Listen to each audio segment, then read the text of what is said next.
Hey, everybody. Welcome to a podcast. The name of this podcast, well, it's named after what we do, which is I sit here and Trey pulls up the Pull Up Trey podcast, the namesake Trevon.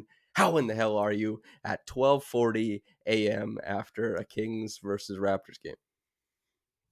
So surprisingly, pretty okay. I That slur so, in the speech. third quarter fighting some demons, but then you Yeah. you get your coffee and you get your second wind, and now I'm here and I'm rocking. I'm ready to go. You went to the caffeine? I had to. I'm Are, I'm old. are you going to the gym after this? No chance. Okay. Well, I I don't. thought about it. Sometimes you're kind of a late night gym guy. You want to go get a pump in or whatever. But regardless, yes, listeners. If the energy level seems any lower than usual, this is our built-in excuse. And the Raptors had, I think, a lower energy than Yeah. usual.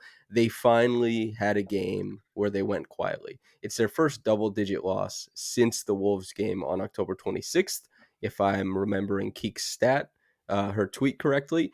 They lost this one in the fourth quarter. They did a pretty damn good job of keeping pace with the Kings, but also it's not only that they lost this game, it's that Jonathan Mobo sustained a right hip pointer injury in this game, and in an injury that I think will probably end up being worse. The I mean, Jacoby re-injured his AC joint, and you could hear it on the court. He got like a bone-crunching scream from Sabonis, and he was like, "Ah!" when he got hit by it. Boom, he's off the court, re-injured that.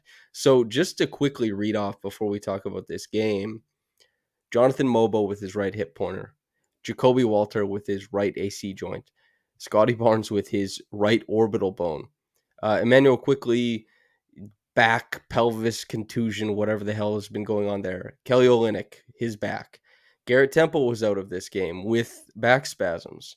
And Bruce Brown, arthroscopic knee surgery. And this is Blake's tweet, by the way, acknowledging that with Carton and Shamshay with the 905 currently, the Raptors have 9 bodies for the rest of this road trip. These are the hospital Raptors. So I'm okay, quite frankly. And in a game that provides an interesting look into, what kind of hurdles Gradey will have to get over in particular, we're watching these guys battle night in and night out. And this was the first time where they really came up short and they ran out of gas. Is that similar to your takeaway here too? Yeah, like you kind of see the residual effects of like having to have guys that you probably wouldn't want to like more like reduced roles play the big minutes that you had. And like I think it's a testament to like we finally got a poor, I wouldn't even say poor, but just a non-star Grady game. And like to the Yeah. level of shot making that he provides, other players had to step up and try to create, and that was pretty rough. You saw that within the fourth quarter, and the residual effects of those guys like getting added minutes. It's tough against a team that is probably going to make the playoffs and is like one of the better offenses in the league. Yeah.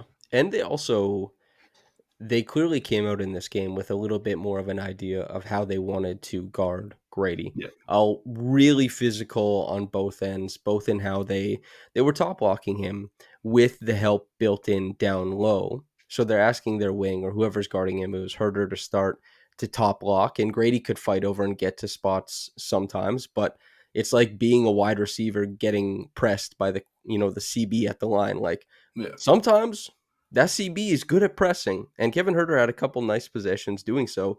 And on the other end, they kept searching for Grady to put him in actions. And I think this was the worst defensive performance of Grady's young season.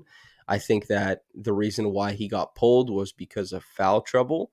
And that was, he had 3 fouls in 11 minutes. He didn't yeah. play most of the first half. I don't even think he finished with like more than 22 minutes in this game, which is obviously, you finish with 23 minutes in this game, 3 of 10 shooting, worst game of the season for him on both sides of the court, actually.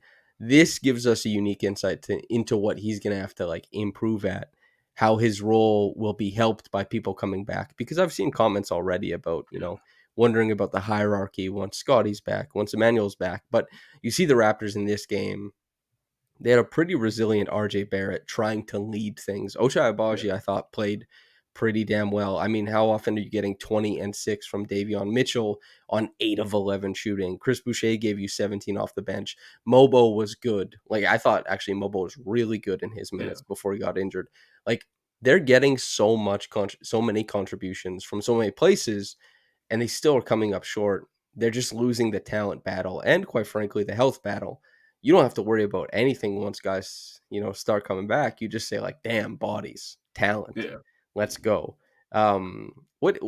Any other thoughts from the Kings game?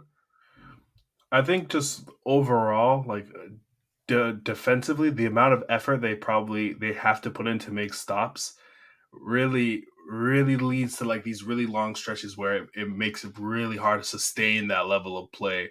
I I do think like overall, like from like a scheme perspective, it does make sense in terms of let's turn over the ball. The Raptors are one of the best teams in transition, but I do see like the residual effects maybe transferring similar to like a nurse way where it's harder to just maintain those later in the season that bodes for worse performances, people getting hurt, things like that. So interested to see like if there's any adjustments as they get more healthy in trying to like be more sustainable and maybe like edging out some of the aggressiveness. Yeah, that's a really good point, actually, and probably takes us into one of the most well the most glaring problem with this Raptors team early Yeah, on in the season is the defense.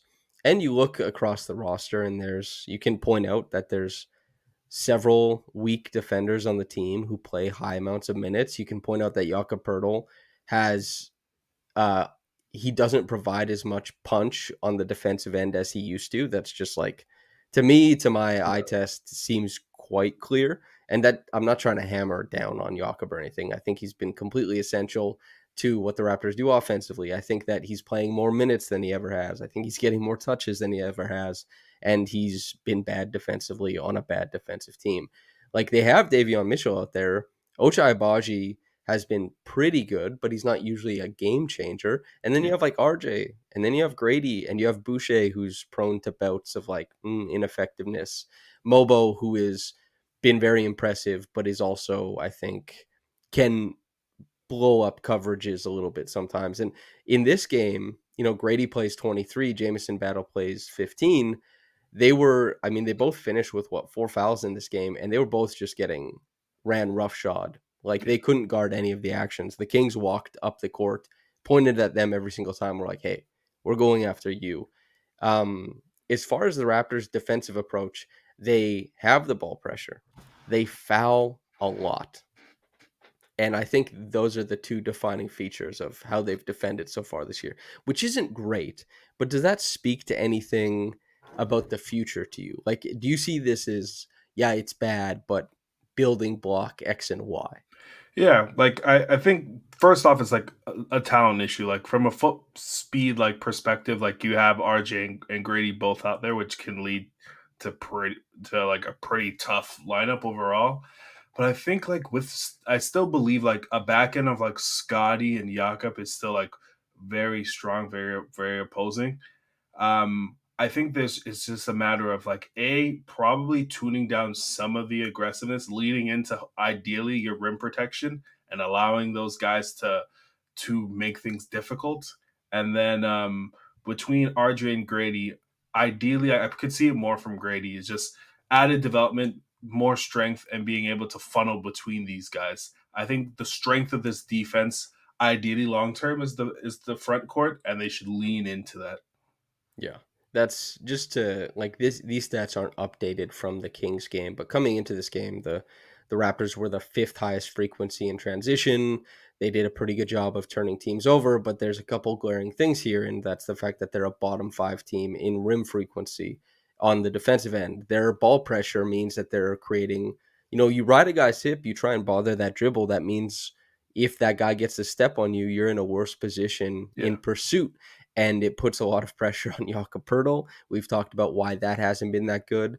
Another reason for why Jonathan Mobo and Pirtle's on-offs are so different defensively is like Mobo can switch more stuff, and the Raptors are more liberal with their switching with the other bigs like Boucher and Mobo, and it Mhm. means that their means to stop the ball are stronger because they're sending their guards out there repeatedly, like go apply ball pressure, but that's hard. Like these Yeah. are NBA players. You can't just go 40 feet and be like, I might pick you. You might pick them a couple times. You might cause a little pressure. You might blitz something, but they're going to get turned downhill quite often. And while that wasn't really the case against the Kings, because the Raptors won the battle in the paint, they had to collapse frequently. Late in the game, they had to double DeMar, who was so good at maintaining the pace of the game. Like, Just abuse his rookies. Like, I don't understand it. I pray every time that someone doesn't fall for the pump fake, but Battle fell for it. Mobo fell for it. Is just insane the level of like footwork and talent this guy has. I think like one other thing is like with the added ball pressure, I think going into the season, like it made sense. You have both Davion and Shed, but I do mhm, think we're seeing, especially on like Shed side, you're seeing some of the negative like residuals yeah. of he's still getting used to the NBA and the natural athleticism and but foot speed involved of it, and it's I think leading to a harder adjustment and probably like worse defensive performances than we were expecting him to have in the NBA. This kind of loops back around to a conversation I had with Rick Carlisle, which was about I was asking him what he thought was kind of like the next defensive hack, and because we were talking about nexting Yeah. and also peel switching and how there's so many things that the defense will concoct to keep the ball in front to stop drives from happening, which is really important. Yeah, and you want to keep the rotations above the break because it's easier to manage that than coming from the baseline or coming from the corner, you know. And he said, well, I think the next step is just guys, defending their position. And then the next season, which was last season, I guess, the Pacers adopted a guard your yard mentality where they offered less help, where they just asked guys to like, hey, it's your job to defend your position. And obviously, they weren't a great defensive team, but the Pacers who made the Eastern Conference Finals weren't, I think, playing as fully into their defensive strengths and away from their weaknesses as possible because they were trying to enact an ethic. They like, hey, Tyrese, we kind of want you to be a dog here, man. Like, can we get that dog out of you? And it didn't happen, but they Yeah. wanted it to happen, and they spoke about it happening.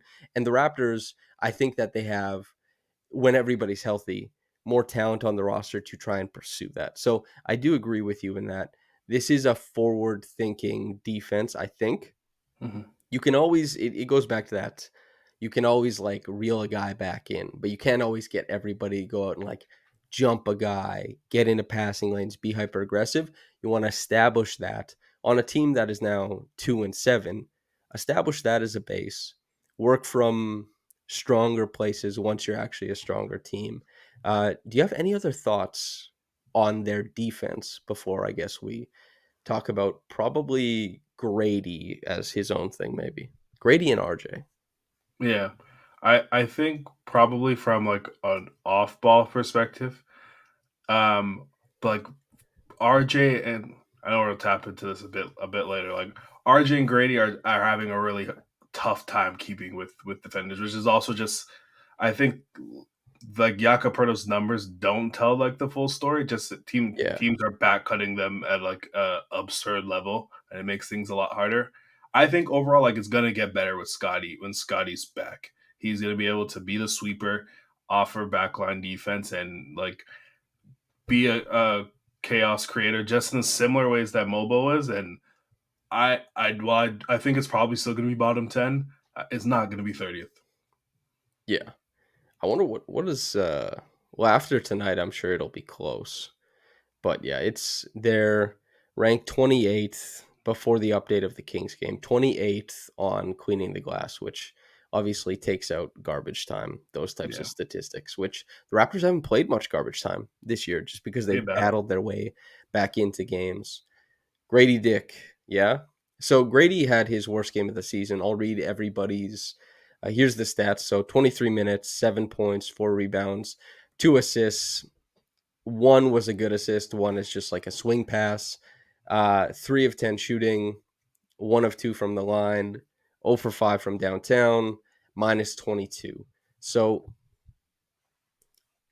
with Gradey, we're all, because he's been so damn good, because he came into this game averaging 21 points on 61% true shooting. 21 points on, and like over the past 5 games, he's been averaging like what, 24, 4 and 3. That's It's pretty absurd. absurd. Oh wow, hey, Same same brain. same brain. Um, and that's been great to watch, and the resiliency with which he scores, the fact that you know he is one of the highest volume runners in the NBA, one of the highest volume cutters in the NBA. He's also a high volume screener. He is so many of his jump shots are guarded. He's just defenses have been locking down on him and he's still been getting points. It's been like to the moon every single game. And now we finally have a little bit of a drawback. How do you feel after the drawback? Like, are you sobered up? You feel any different? Buy more stock. That like Yeah. I like it's to be expected. Like I wasn't expecting him to score 20 points for 70 more games in the season. I think what was We set interesting. that poll at 11 points per game, man. Will Grady score 11 points? I'm bullish on this. I think he's gonna score 13. Genius. Trained eye, Um, trained eye. I thought what was interesting is like on his dribble, the Kings were showing a lot higher than Yes. teams have been.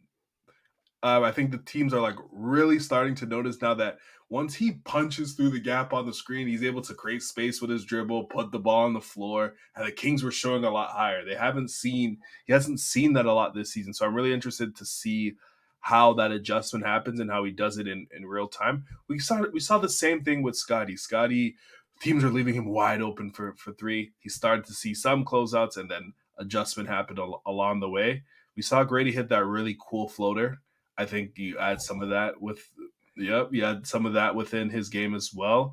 And like obviously with other guys coming back and being healthy, you're not dealing with Jameson Battle, creation to the side of you. It's Emmanuel quickly. So I think it's going to be a give and take of guys making things easier for him and him adjusting to how defenses play him now. Yeah. And like to that point, I think Grady missed quite a few reads as a playmaker in this game. If and this is, he had the 2 turnovers at the end of the Denver game. He had 3 at the end, but 2 of them were because he got blitzed in the pick and roll. And he's not, and like they've been running, I'll have a video out on this, most of Grady's plays, but they've been running this pet action where they get him an angled pick and roll where it starts out with a filled corner, but the guy in the corner cuts to the weak side.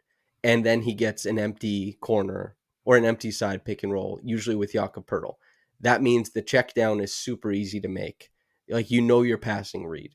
And if there is a rotation, you see where it's coming from. It's like a really good packaged play for Grady to make things work out of. However, he was running above the break stuff against the Nuggets. They blitzed him. He turned the ball over twice. And then when he got downhill on the third attempt, he got stripped because his handle, while aggressive and is really intriguing, is still not like very comfortable in tight spaces. And Mm-hmm. so the Kings, I don't know if they watched the Nuggets game or because Mike Brown, when I talked to him pregame, he was like, I watch one game of the other team.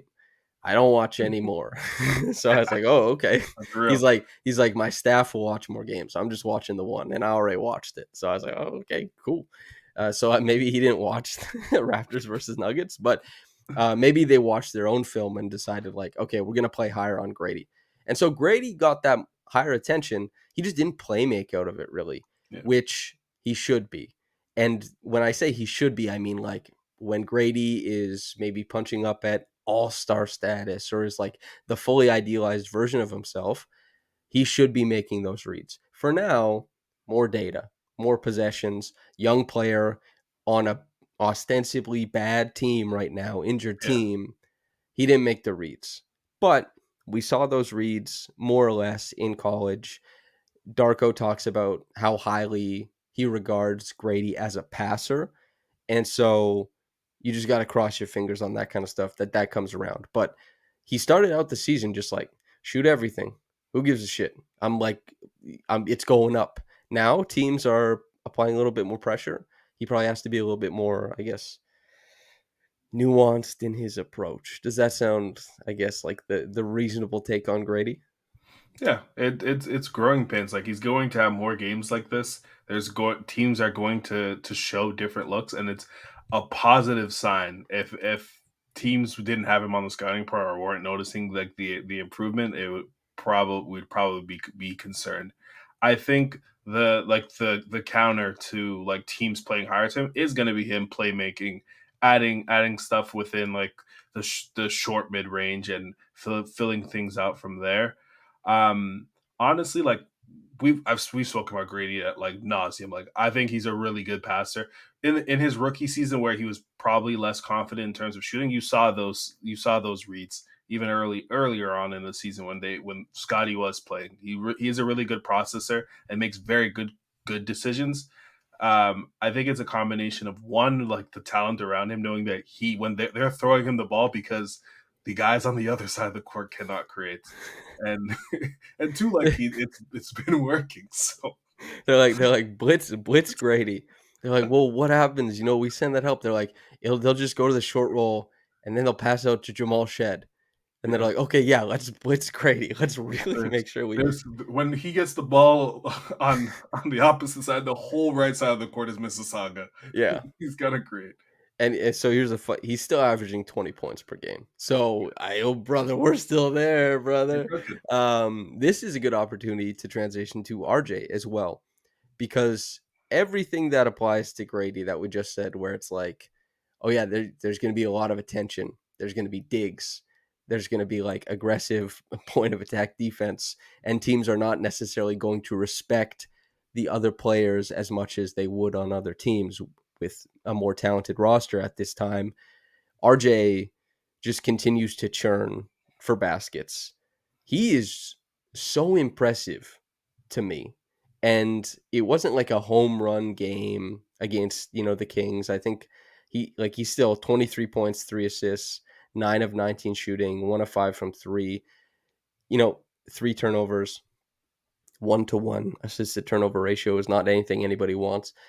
But he was in such a tough position, I think. Like Davion getting 20, of course Davion, like he hit 2 of his triples, but Davion defenses were so occupied with RJ that Davion just got to like push in transition a couple times. He just got to like get to the middle of the floor because the Kings are trying to like load up to guard an RJ action. And RJ doesn't get any of those benefits. RJ is seeing a lot of pressure all the time. He's in a Usually phone booth. it takes him like 6 dribbles to get from like point A to point B, and those are like hostile dribbles where he's being attacked and dug in on, and he has to like change direction multiple times and wait for a screen to phase through this part of the court, and then he attacks that space and then he reroutes from there. It's just like he has to be a maze runner to get to the bucket, and he's still doing so.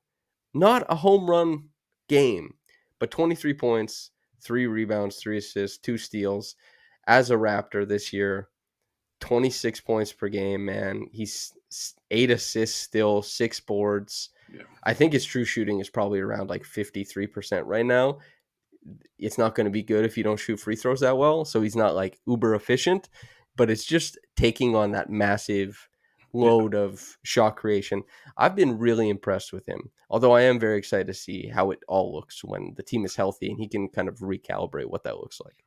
Yeah, like I think given the circumstance, he's performed admirably. What I've really been impressed is like how he navigates pick and rolls now. Yeah. I think earlier on his career, he was really looking to get to his left hand immediately. He didn't necessarily have pace with his role partner, and like you see now that teams know that he's going to his left, but he's able to keep a guy on his back, use his strength, use the rolling big as an actual decoy so that he can get to his left or he can play make.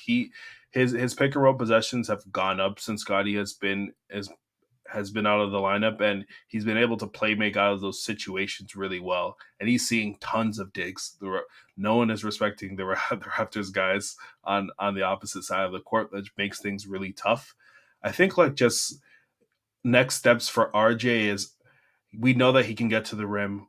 I believe in his 3 point shot and it's valuable. What else can you do in between those spaces? If he's able to, even if it's a, I know like his little pop shot was very valuable last year for him. He's getting back to some of that, and you saw some of that today. He hit some of those. But if he can score within the mid range and offer that as a weapon as well, teams are going to play higher. It's going to help him make playmaking reads a lot easier. It's going to Yeah, also help him get to his left hand easier as well and become more efficient overall. But I think given the role, given the circumstance that he's been in, he's kept the Raptors in a lot of quarters, a lot of tight games, and with the added playmaking that he's shown, he's like much more than a scorer in what we see. And when Scotty's back, he's going to be doing that with side pick and roll creation, and yeah, he's probably going to be coming downhill, which makes his reads a lot easier. Which is why he was super efficient last year. yeah, and still cutting. Like there was that high low read that Jakob he threw it like it was a tough catch from RJ. RJ right hand full extension had to catch a bullet pass. Immediately went to two Yeah, and finished at the bucket after he made that cut downhill. Just like he's still a willing cutter, and I know Emmanuel quickly when he was talking to me in preseason or training camp, he was like, "RJ will only cut if he thinks he can score," which is funny, but RJ still cuts and scores on those cuts, and also just like Synergy has RJ at 93 possessions used as a pick and roll ball handler, and that includes the passes. It's still 1.269 points per possession. When I talked to Keeks on the mailbag episode, that's like what 3 games ago now. He was 98th percentile. He's still 91st percentile, 1.269 points per possession. Even though, like RJ, this wasn't his best game, even though there's going to be this is a trial by fire. He's yeah, still putting up gobs of points in the pick and roll. And you watch any of these games, whether it's Denver late game, the third quarter in this one, the first half in this one, any game, any moment that the Raptors are looking for offense, throw the ball to RJ, give him a screen, see if something happens. And you can't in the NBA truly just spam something until it doesn't work. But the Raptors have so few options for their offensive production. Like they have like the Gradey off ball stuff and RJ on ball stuff. And like Davion, one game it might be like, passable, yeah. one game it might not be. They have to keep going to the well. And I've been impressed at the resiliency. I use this term all the time for RJ, but you watch him and it's true. The resiliency of his ability to get baskets under duress. And even when teams know what's coming and they load up, there's been a lot of ingenuity in how he drives and how he makes things happen. Is there anything else on RJ, or do you want to talk about Jacoby just for a quick spell? Let's talk about Jamamba.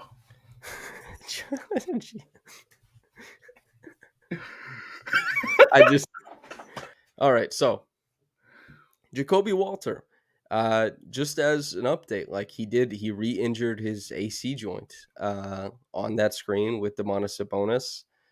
These guys set absolute, just massive screens, man. And there's no wonder he's able to create so much space because people are trying to get around it Yeah. because they don't want to go through it. And that's like Sabonis. He surprises me with Sabonis doesn't look big. Do you know what I mean? No, Like he's like he physical. he plays huge, but he's pretty lean. Like Yeah. he doesn't look like the classic like basher. He's Yes, those pretty elbows, he lean. comes in just Yeah. he he He he struck Jakob so many times. yeah, like Jakob looks like he has more, I don't know, meat on the bone. And Yeah, Sabonis just like took him to task repeatedly. And Sabonis takes everybody to task every night to the tune of like 14 or 15 rebounds and just like 1,600 screens. And unfortunately, Jacoby went through one and injured. But we've got a few games now of Jacoby getting minutes. He'll be back eventually. What were your thoughts on the rookie? not good. Look, I think the first couple games, I think to start, like from a process perspective, you see what why the Raptors liked him and why we liked him heading into the draft. He understands like what they're trying to accomplish offensively. He knows how to orbit space. He is willing passer and decision maker when given the ball. And like early on, you saw that the he's a pesky defender and he's willing to drive, and like having that on a team where the Raptors are stuck often doing a lot of above the break stuff because they don't have a lot of advantage creators. That's something that he can develop into, and he gets to the line when he does drive, which is a good thing. I think one like he's probably been one of the people that also like suffer from having to have all this ball pressure, Yeah. just him being so slight, even when he gets to the spot. I think we touched on this in the pre-draft. Even when he gets to a spot, he's getting moved off of his spot just because he just doesn't have the frame. And then um, process wise, he's getting open. Shots just haven't been falling. Kind of similar to Grady early on, but Yeah. what I think probably where they differ is that Grady was probably still able to offer like positive play through like whether that's playmaking, winning off of the glass, things like that. I think for him, it's finding that middle ground and where he can offer positive points of play, and maybe that comes in him playing in the G League for a while when he comes back. But overall, I think it's been like a mixed bag so far. Yeah.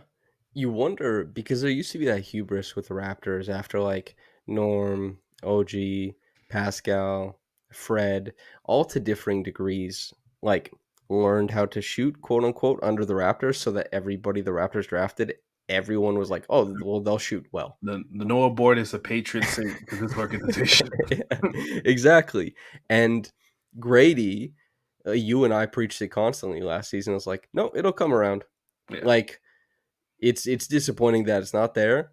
And I said this many times because there was a lot of let's say consternation about the fact that Grady was drafted, and that like anxiety about that draft pick lasted for like 4 months really badly, and then still lingered until the start of the season.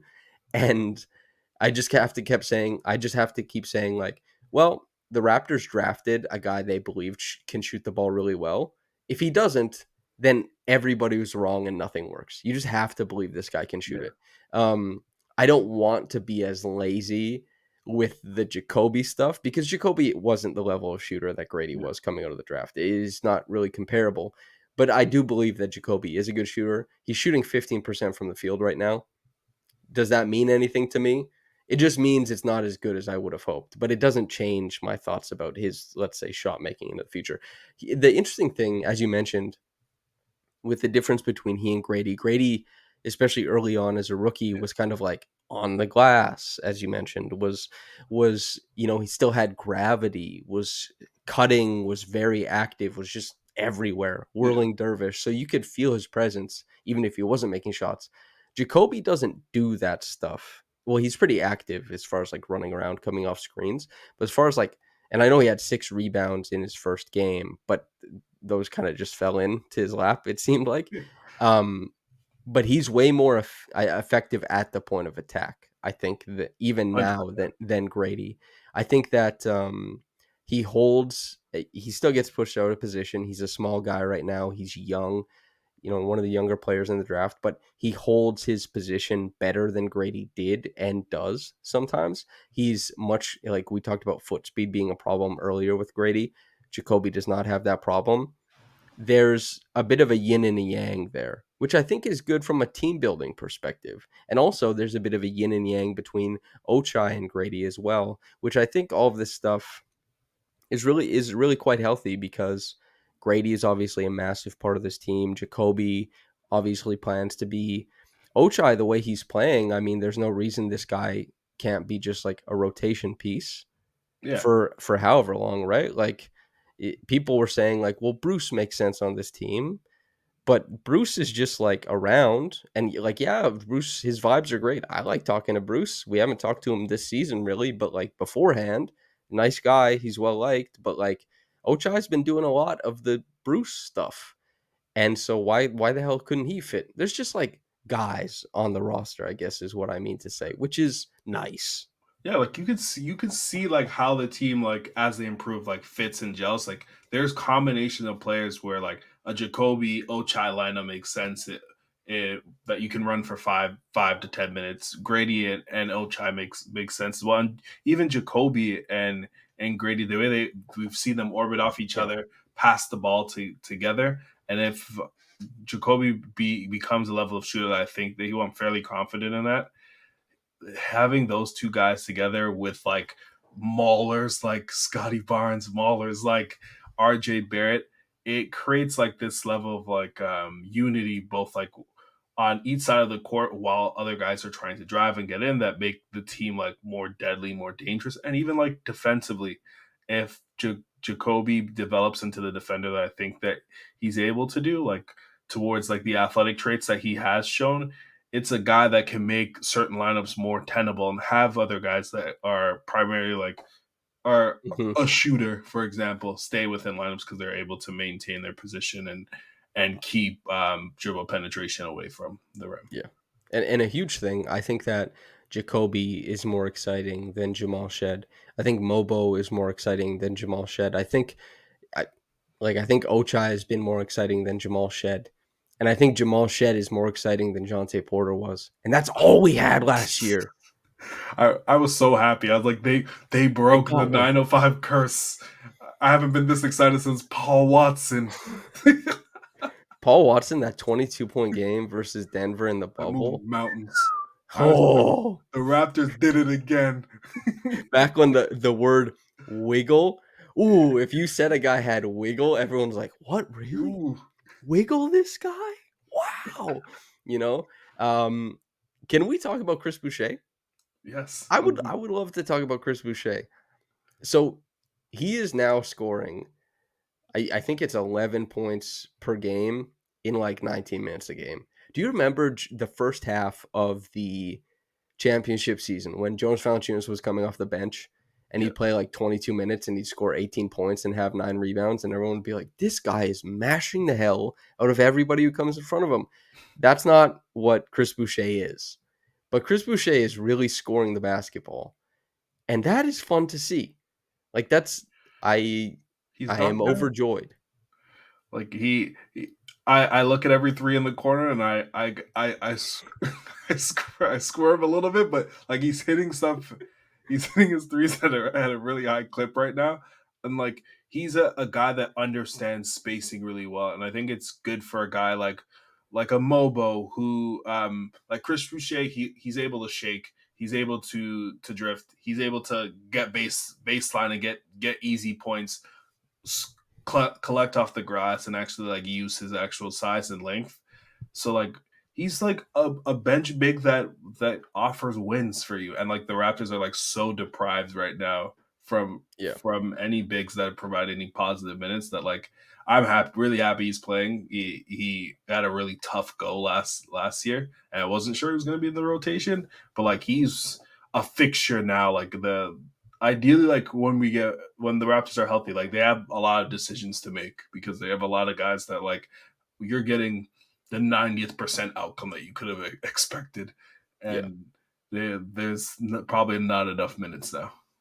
That's what I wonder about Chris once and also it's not a given that everybody gets healthy. Yeah, Like that is like fair. guys come in and then they get injured again. And Yeah, then guys get healthy and a guy who wasn't injured gets injured then. And it's just like, well, maybe this team doesn't have they haven't had a healthy season at all. We're almost 10%. Well, actually, 8 games, we're like 10% through the season.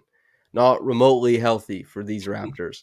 But you wonder because the Raptors, Chris Boucher is like perfect for them right now yeah, because they have so many guys who are like ancillary or just like not even secondary, ancillary, tertiary scorers, guys who don't like Ochai Abaji and Davion Mitchell are scoring the basketball for this Raptors team. Abaji hyper efficient, Davion hyper inefficient, of course, but yeah. like they need Chris Boucher to take shots. They need a guy who can finish on a cut. They need a guy who will, he's shooting what 31, 33% from 3 this season. It's just cuz he had an 0 for 14 stretch, but Yeah. which is pretty crazy this early in the season that he opened it up, had it bad, and is just like, now it's good. Um, but you need a guy to take shots. And not only is he the guy who's willing to take shots from the front court position, being part of the front court is really important for the other end where they're really thin. Like the Mhm. seas parted for Chris Boucher to get minutes to play on this Raptors team. And with Kelly Olynyk back, with Scotty Barnes back, with Emmanuel Quickly back, like I don't know what happens with Jacoby. I don't know what happens with Mobo. I don't know. Like I'm assuming these guys come back, but it does get a little bit hairier for Chris. Yeah. And a credit to him, averaging 10.6 points per game currently, 4 boards, almost an assist per. Like he's just running the floor, bringing energy. Does he make mistakes? Sure. But everything, as far as I'm concerned, for Chris Boucher, when it's a mistake, it's a crime of passion. And that is looked upon more favorably in the court of law, I believe, rather than, I guess, yes, with great malice of forethought, making a mistake on the court. Chris Boucher's just trying his damnedest, you know? I think he's been fun to watch. And again, like 13 points in the first half, really helped the Raptors keep pace.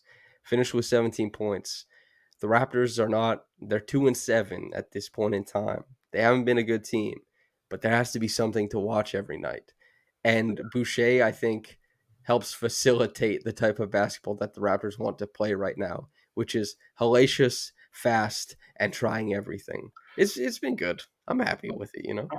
I'm happy too. Like he offers. I think like one of the drawbacks of probably having a lot of young guys is that they're often trying to like extend the advantage. No one usually has like the gall of saying like I'm gonna try to finish this actual play.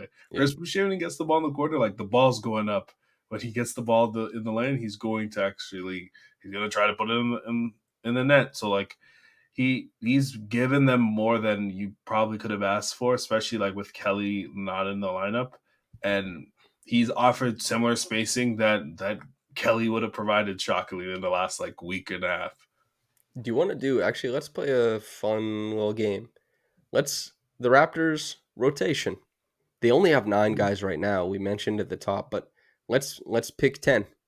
Yeah, So obviously, RJ Barrett, Scotty Barnes, Emmanuel Quickly, Grady Dick, Jakob is 5. Who do you go? Where are you going from there? I think Davion obviously is 6. he's 6. He's gonna play. Ochai's gonna play. Ochai That, 7. that's 7. Mobo I think has earned the right to play. Mobile is 8. And then I think Bruce is 9. I think I'm not in a. I love Kelly Olynyk. I I'm a great Canadian as well, but You're Wait, he Kelly does doesn't make your 10? he. I don't think he's making my 10. Whoa! Nuts, dude. That's Mo's crazy. giving us pretty good defense. He It's moves the rock. true. He he does what he needs to do. So like I'm okay with him like being the primary big. So I had Whoa. Bruce 9 and I'll have Boucher 10. So Boucher and Bruce both leapfrog Olenek for you. Yeah. What have you done for me lately? Holy smokes, this guy lost his spot. Coach Trevon is, you're kind of hard ass, bro. He's making 13.5 million, not this season, next season. You're benching him already? That's Saquon Barkley money. You want him wearing the snapback on the sidelines? Is DNP coach's decision? What's the It could be Olympics PTSD. Like, I had it too. oh, I Yabusele brought me down to my knees. I could not believe he did that to that man. like Trey Lyles, oh man, there's a podcast, it's Alex's, the Weekend Ball podcast. We talked about it, and I was just distraught. I was like, these are NBA bigs, man. And I understand the FIBA game is different, but you can't imprint yourself on the game at all right now. Not even rebounding, Yeah, defense. Like I get it, you don't always make shots, but there's like you got to be able to find a they seam. they got Yabusele back into the NBA. Yeah, Canadians, yeah. Yeah, that's great. Yeah, Kelly, I Bruce, I don't even know what's happening with Bruce. Bruce isn't in my in my Yeah. 10. I feel like he Bruce, has to play. like, if Bruce is healthy, Yeah. it makes sense. But, like, God, who knows? It's Yeah. just been, he's had an odyssey of sorts, Yeah. and it's just been like, what the hell is going on here? Let's actually, like, do 5 minutes. Emmanuel quickly, it could be shorter than that. It's reported he might return this weekend. Do you have any expectations for what Emmanuel quickly returning might look like? Is Gradey out or is Ochai out? Oh, Chai. Grady for me has entered like he's He's the one. He's the one name club. yeah. LeBron, Steph, Kyrie, Grady. I don't know. Magic Johnson had to do a lot of things to get to the one name status. LeBron and Steph have won rings, but I I think actually like. Sorry to cut you off, yeah, but I like. I don't know what the block is in my brain, but I don't like writing dick repeatedly when I'm writing. Like I did the gamer, and I don't mean anything by this. I don't mean to be rude, but like in the gamer, yeah, if I wrote like Baird exploded for 17 points in like the third quarter, I don't like writing Dick exploded. Like when I'm writing, I just you keep Dick yeah, after and then an adjective is just like I don't know, or a yeah. verb. Sorry, I have trouble with it. I like calling him Grady, but the writing rules are like you write Grady Dick, that you say it once in the column, and then it's Dick the rest of the time. It's only Dick. So anyway, what are we talking about? Oh, Oh, Emmanuel. yeah. I think sadly, like Ochai probably goes to the bench. Like he's played outstanding, but I think just like you need a guy on both sides of the court that you can throw the ball to that can come off a screen and offer some level of creation. Like Emmanuel was pretty efficient in like the few minutes we did see him play, and like I'm still a believer in IQ 10 threes a game. So let that fly. And if you have two guys that are both very aggressive on each side of the court that are going to put up shots, put up threes, it's going to make RJ's life significantly easier, like getting into the lane and navigating space like within the pick and roll, because now there's actually two guys on both sides that the defense respects. Yep. You know what I forgot to do as well? Again, I forgot to be like, hey, like and subscribe at this top. I'm supposed to do that, and I'm just dumb.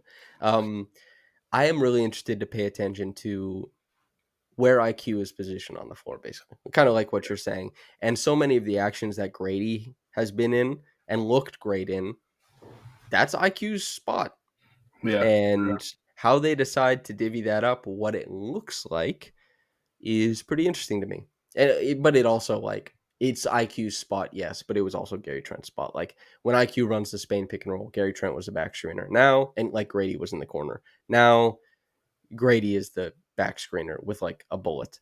And you're probably not going to be asking Grady to run like Spain pick and roll. But what I am wondering about at this point in time is when you run the Spain pick and roll and it's RJ Barrett handling, who is the back screener? Emmanuel Quickly or Grady Dick? Because Grady Dick, and this is from Caitlin Cooper, I'll have more statistics coming up, in the next couple of days. But as far as guys who have received a large dose of closeouts this year, Grady Dick, as far as points per chance, has been one of the best closeout attackers in the whole of the NBA. That is not, and I know it's a small sample for Grady, but that's just not the case with Emmanuel. Emmanuel is so far ahead as like a pick and roll ball handler. Like it's inconceivable that Grady could take those possessions from him. But as far as like being the release man in Spain League and either shooting, having gravity to make the defense step up too high, so there's like opportunities for, check down passes into the paint and attacking the closeouts if they do come. I mean, Grady probably has a case. If he walks in the film room, he had to argue, like, put me there instead of IQ. He could make a compelling case. That's what I'm interested about. I will also say for people who are listening, probably people who listen quite often, thank you for listening. But also, my usual Saturday live streams are not on this Saturday. It will be on Friday, and I think it'll be Friday afternoon type thing. So just feel free to check in, and I'll have lots of fun stats. And also, there'll be a very fun video essay I have coming on Saturday, I guess, like around noon. All that good stuff. Trevon, I went to a very monumental Raptors game, and I'd like to talk about it. Is there anything you'd like to ask me? Man, I I realized that day, like in our friend group, like who was the haves and who was the have-nots. Oh yeah, I'm sure. Yeah. I'm sure that's how you felt. I experienced this from the couch, like every like majority of Canadians, and you and some of our great and illustrious friends got to see it in person. I I think I would say like you could obviously feel the energy. I was very surprised how emotional he was, and it felt like he finally felt some closure from both the fan base and him felt some closure. How was that like in person? Dude, it's my I've seen a lot of cool stuff Yeah. in person, I think. What a stupid thing to say. Oh, I've seen cool believe me, I've seen cool stuff in person.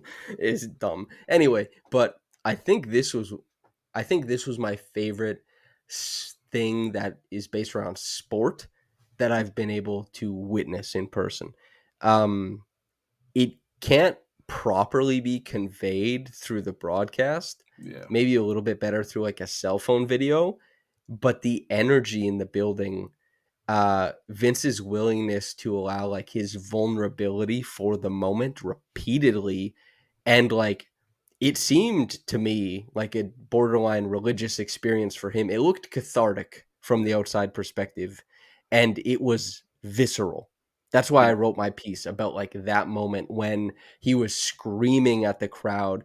Tears are jumping off of his face because he has such a healthy stream of emotion, and like he's losing it and screaming at this crowd. This is the first time like he got applause in 2014 when the tide turned, right? For Mhm. the first time, and it was huge for him then, but this wasn't like applause. This was like a standing ovation times 10. It was the loudest I've heard the Raptors building since 2000, since the championship. Wow. Like everybody's losing their minds in there, and the broadcast couldn't really properly convey that. And the symbiosis of him screaming, getting that feedback of the crowd screaming back, and like trading that back and forth as he's crying his eyes out was just like, holy shit, dude. Like, it gave me goosebumps. Like S and I, we went up to the gondola to watch. We watched with Mhm. Matt Bonner and Blake Murphy. And when we were walking in the gondola to go up, Vince was there by himself, basically, with, we walked by Vince with like the camera, and he was just reading his speech, like just trying to get in the moment. But like when I walked by him, he was trembling. Wow. And when he got there, he was trembling, and you saw his hands tremble, and you saw him kind of like lift his hands like Christ the Redeemer and just like take in the moment, let him wash over him. It was a very cool event to see. And that's just like his reaction. The pageantry of it, what the Raptors did, how they set everything up. Shout out to Jordan for the edited video. Shout out, he was steaming that thing. We saw he was talking about that on the elevator down. He was like, "Yeah, man, no wrinkles. It wasn't like that Boston banner." And it was just a cool night. It was unbelievable. Man, like I wasn't there, but I you could like from the broadcast you can feel like he felt like the situation has like finally healed, and Yes. everybody finally embraced him as like an icon for this franchise, like a definer of like Canadian basketball, and like it was Mhm. really great to see, and like having Demar in the building as well just like made Yeah. it all like poetic with everything, and like the banner that they had is like A1. It like perfectly defined like Yeah. what he was as a player. I think just it's probably like I know we're biased. Like it's one of the best ceremonies I've ever seen for a player. Like if you're the Nets and you're a Nets fan, like It's trouble. what's the point of it? What's the point of his retirement? Like, are you gonna be expecting tears from him? Like, does he have to like He fake the he funk and do the same he reaction? cries. I think he cries a decent amount. He Yeah, might give them, but it's I not think gonna it's be just like like it's not gonna hand be up. like that. Yeah, It's not gonna be like that. That was. That was crazy. And yeah, like you just said, we've seen other people get retired, and we are biased, but it's not like that. It has Yeah. not been like that. That's the first for the Raptors. They went all out. That's the first for Vince, and Vince is one of the uniquely vulnerable, talkative, and expressive like megastars. And the Raptors, this was their first one. Like Vince is so electric, both in how he played, in his unique relationship to Toronto, and in who he is as a person, that it just made for like a powder keg of whoa, this is nuts. And yeah, being there was very cool. And just like being surrounded by so much of the ongoings, like you're walking through the tunnel and like JYD is like barking into a camera just so they can show something on like the screen, like, you know, and you're just like, damn. And you see like it was like S said, you know, when I was saying like, yeah, go talk to Mo Pete.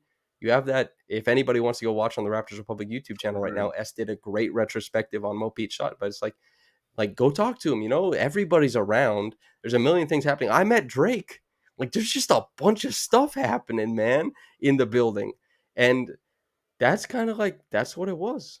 It was a crazy, crazy night. Yeah. And I loved so much of it. Yeah. And they won, uh, which was Good great. game too. Yeah, they won. It was a perfect night all around. Yeah. I was very happy to be there as a part of it. Let's do quickly because we wanted to talk about it, and I think these topics are kind of like cannon fodder. I assume we have the exact same list, and it should be quick. Yeah. What other jerseys are getting retired as a member of the Toronto Raptors? I think there's only like 4 players that you're probably even like thinking about, but I think it should only be 2. I think it should be Kyle. I think it should be DeMar. I think Kawhi should be honored in some sort of way, like commemorating that shot as like a Yes. great moment in NBA history. But DeMar DeRozan, Kyle Lowry, like are literally like the delineation of where the Raptors were to what they actually became, and that should be honored. And both of them should get the exact same treatment because they literally saved the franchise from being a laughing stock to eventually being good enough to win a title. Yeah. And I know this is like, there's no pushback on Kyle. Yeah, Kyle will be a Hall of Famer. Kyle will, Kyle will be a Hall of Famer, and Kyle will have his jersey retired by the yeah, Raptors. He might be the rare combination of jersey retirement and statue, if I had to guess. I do agree with you that I think Kawhi, I wouldn't retire the jersey, but I would have a statue commemorating the shot. yes, I that's think fair. that and DeMar, I think DeMar, you retire the jersey. DeMar is the Raptors' leader in minutes, in points, in games played, and he's like top five in goddamn everything else. And for so much of the hatred and like vigor in it for Vince was that he didn't want to be in Toronto. And the Raptors, for the longest, their whole history was just players leaving. Yeah, And DeMar was the first player of his caliber because even Kyle courted, like yeah, Kyle almost went to the Timberwolves, but then the Wolves, idiots, losers, thought like we'd like Jeff Teague. And Jeff Teague will probably get on a podcast right now and tell you how bad an idea that great was. podcasting. He's the GOAT podcaster of former players. But even Kyle was like, yeah, I might go. We'll Yeah, see. But DeMar was always like, no, I want to be in Toronto. And like I know some people don't care about that, and that's fine.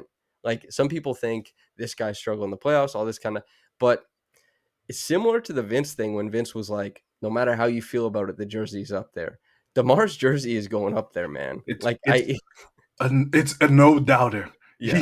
He's going to finish in the top 20 in the history of the NBA in scoring. And he's gonna choose to go in as a Raptor. Raptor, like And yeah. it's a no doubter. There's literally no debate around it. He's literally the longest tenured player in the history of the franchise, and he's literally the And leading he was scorer. good. It wasn't like Yeah, Nick Collison. He's good. Like he makes all NBA. He's yeah. when Chris Bosh left this franchise, I fell to my knees. I said, no way this guy went to go play for Miami. And you know what DeMar did? He said, we gonna be all right. And we were. So Yeah. like winning in the playoffs, like I wanted those teams to win a lot, but like and I know the quote is a bit tough, but he was right. LeBron James is good. Who beat him? Literally, Yeah, the only players that have beaten LeBron James are guys that are within the top 15 players of all time. DeMar DeRozan wasn't that. We needed another guy of that ilk, and that's totally fine. But I think you should celebrate the fact of like changing the franchise, getting it to where it is, and drafting a guy that literally is going to go down as one of the greatest scorers ever, yeah. which is amazing. There's also like you go to that arena. There's like 17 retired Maple Leafs jerseys. Yeah. Like, you know, and again, I think the player I enjoyed watching the most during from like 2020 onwards, basically when like my first year working this job was the championship season, so I didn't get that much of Kyle. Yeah. I didn't get that much of Kawhi. Probably my favorite player to watch during that time was Pascal, but Pascal, like, he's probably not getting that jersey retired, and I think you shouldn't. If he did resign and he keeps going on Yeah. and on, then it would have been a no doubter. But like, I think it is. It's Kyle and DeMar will have theirs retired. They're both going to go into the Hall of Fame as Raptors, and DeMar is going to do it with like, I'm a top 20 scorer all time on his resume, and it's going to be up there. And I'm going to hope that I'm covering that game and Kyle's game because I want to see that stuff because I think it's going to be so special. Because the fans in Toronto love DeMar, regardless if you want to get into like Drake drama or if you want to get into like, what, DeMar's been sneak dissing the Raptors or whatever. It's like, I DeMar walks in that building, everyone loses their minds. When they lift Yeah. DeMar's jersey, everyone's going to lose their minds. And like, if you're someone who's arguing the other way, like, it's okay to have that opinion. It's just not going to be a popular one, I don't think. Yeah. It he deserves it. It's a no doubter. If anyone tries to climb a ladder and take it down, I'll be there waiting. You're the ladder defend. You'll kick the ladder. Is that? That's funny. Yeah, I don't want to talk about like you and I don't really care about Yeah, that, I know. honestly. I everybody had that conversation already. Yeah, Yeah, yeah, and you and I have had enough of those types of conversations offline. God, yes. we've had those types of conversations offline so much, and what I love is that they're offline. What a blessing. Any other Raptors stuff you want to talk about before we get out of here? I think just like overall, I'm just like because of how well they played, you're just waiting for like to see at least like a regular starting five and see how that team actually gels. Like we might not like People Scotty. predicted 2-8 when they thought the team was going to be Yeah. healthy, And I'm like, or 2-7. maybe we punch up and grab 10th and make the play in. Like it looks feasible now. Like every game is exciting. I know like even this game they were competitive. Although they got blown out in the fourth quarter, we had Jamison Battle creating creating for us late in game. And that's gonna be Emmanuel Quickly hopefully this weekend. So I think we're punching up well and like we're not an easy game for anybody. Yeah, and it's partially because the Raptors, they'll smack the hell out of, like, they foul a lot. Whoever they play, they're like, well, you're gonna have to earn them. We Yep. will send you to the line, brother, and we will, yeah. And like that's just as well. That's how they kept themselves in it at the start of the 21-22 season. They just fouled the hell out of everybody all the time. It was awesome. Uh, and obviously that was a better team than this team. But yeah, I do like the play-in. I still think is very much in play. What, two or three teams in the East are currently above Yeah, it's only 500. two. Yeah. Yeah, I mean, we're not dealing with world beaters. Half the teams that were good in the East are dealing with some sort of like existential crisis. The Knicks are like, okay, what the hell is? Okay, this is different. Yeah, And he can't play with five. Oh yeah, man. the Pacers, their best player has been Pascal Siakam. It hasn't been close. I've asked around the Indiana market for opinions on this just to back up this claim. Yeah, it's been Pascal with a bullet. Tyrese has struggled so much to start the season. They've just been a completely different team. No assist farm. They've had to slow it down and work through Pascal because they can't get anything going. Like a bunch of teams, like Detroit is frisky and fun, Hmm. but even like they're not taking off. There's just like there's room in the East for the Raptors to be injured for, God, 25% of the season. Then if they're healthy when they come back, I mean, anything is in play, really. Yeah. They've got good players on the team. I'm excited. I'm excited for when they're healthy, and we're still pretty far away from that. I didn't want to do too much preview of like the LA teams because I'm doing the live stream before it, and people hear me yap about it. But Yeah. do you have any? Like, I know I think we said they'd beat the Clippers Yeah. and they'd lose to the Lakers. Is it still the same for you now that we've Yeah. seen? I think it's the same. Like the Clippers have been better than I thought they were. Like James Harden, like still a wizard. Never doubt. Like, you doubt James Harden, the champion. Yeah. You never doubt James Harden the regular season, man. Like, He's he'll just get it. yeah. He's still really good, but I think like there you ideally can blitz him and I hope that you're not getting punished on the other end.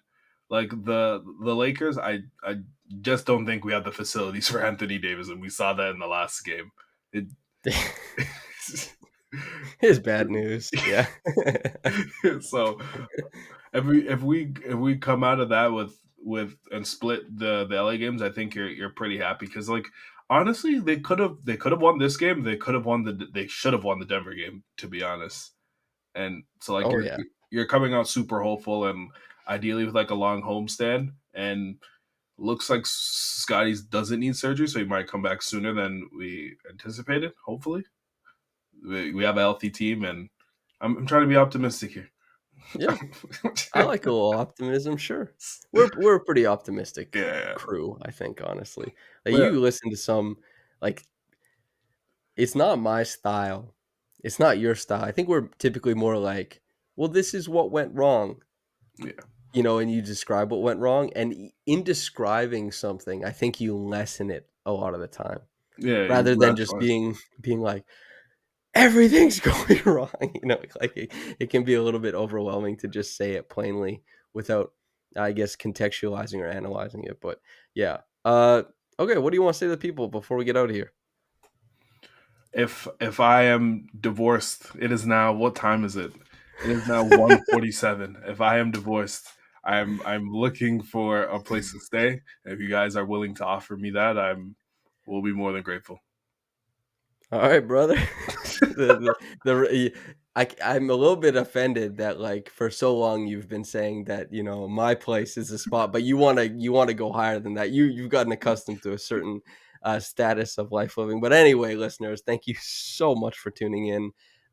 Make sure to like the video, subscribe, comment, all that good stuff. It helps. This is one of the best basketball podcasts in the world. Helps spread us out to other people so that they can engage with us too. That's what we're trying to do.